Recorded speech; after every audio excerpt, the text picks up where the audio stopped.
l'enseignement national d'un côté, des universités publiques de l'autre pour l'enseignement supérieur, mais aussi des écoles et des lycées privés, mais aussi internationales, ainsi que des établissements d'enseignement supérieur privés ou internationaux. Donc des établissements qui ont pour objectif certainement d'enrichir le système éducatif en général. Pour vous parler de ceci, nous avons le plaisir d'avoir avec nous en ligne en direct Dr Youssef Chaaben, qui est professeur à la faculté de droit à l'université de Ain Shams. Bonsoir Dr Youssef Chaaben. Bonsoir. Nous parlons justement de la modernisation du système éducatif, de la maternelle jusqu'au bac, mais aussi des efforts déployés pour enrichir aussi l'enseignement supérieur en Égypte. L'Égypte était toujours connue pour son enseignement, pour un système éducatif assez solide.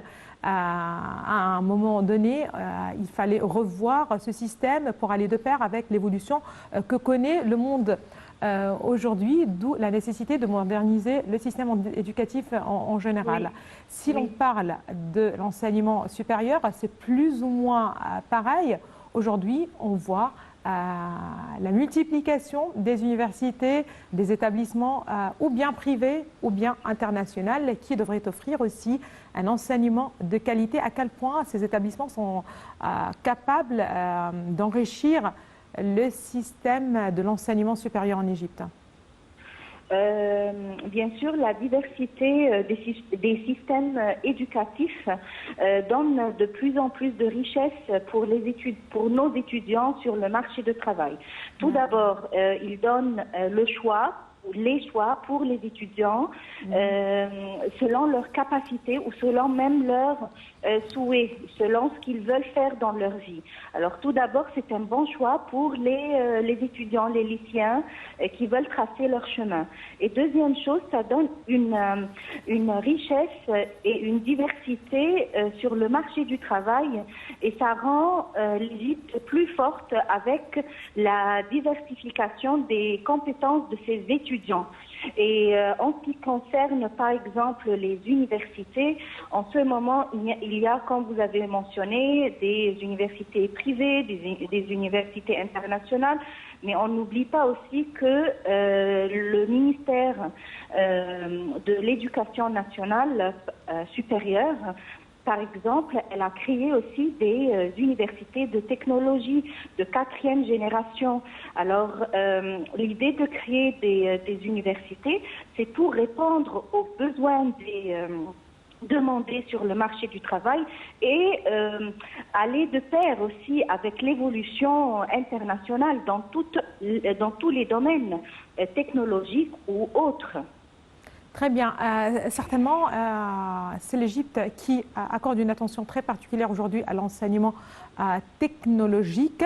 Le chef de l'État à plusieurs reprises. En fait, à chaque occasion, il insiste sur la nécessité d'avoir une jeunesse capable de manier la technologie, de développer des programmes. Et là, on a vu certainement des universités de 4e génération, comme vous l'avez mentionné, des universités qui répondent à ce besoin et qui ont été mises en place dans les nouvelles villes. Encore une fois, on parle de villes... oui, de 4e génération. Voilà, tout à fait. Oui.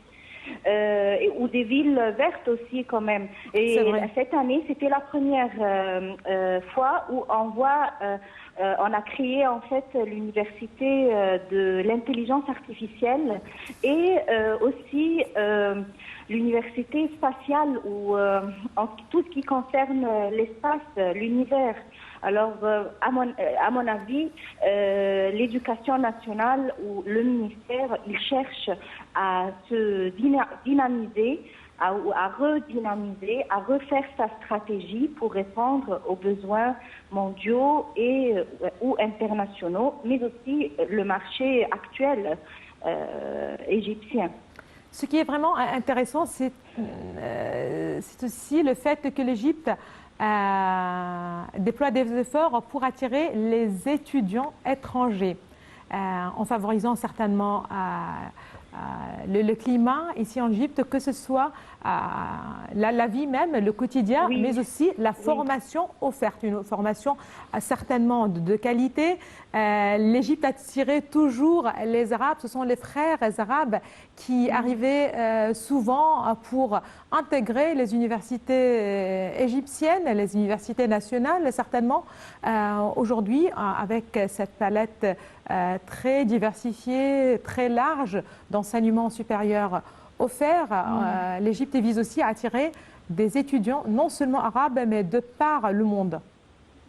C'est vrai que, par exemple, nous, à l'université de Ain Shams, on a créé un bouquin ou des brochures pour mentionner tous les services et faire connaître l'Égypte pour les étudiants étrangers qui viennent pour leur première fois étudier en Égypte. Par exemple, dans ce petit bouquin ou ces brochures, on a mentionné comment trouver un logement, comment acheter leur nourriture, à quel prix, comment faire l'inscription à l'université, etc. Alors, de cette vision, l'université Ain Shams, elle veut en fait aider les étudiants étrangers, soit arabes, soit africains ou autres, parce qu'on a quand même un grand pourcentage quand même des étrangers qui étudient dans notre université, voire notre faculté. Par exemple, à la faculté de droit, on a beaucoup d'étudiants de Soudan du Sud qui viennent faire leurs études supérieures ici en Égypte. À la faculté de droit. Très bien, merci beaucoup à vous, Dr Youss Chaaben. Vous êtes professeur à la faculté de droit, Université d'Ain Shams. Merci beaucoup de vos précisions. Merci à vous aussi, Madame, Monsieur, de nous avoir suivis ce soir. Excellente fin de soirée à toutes et à tous et à la prochaine.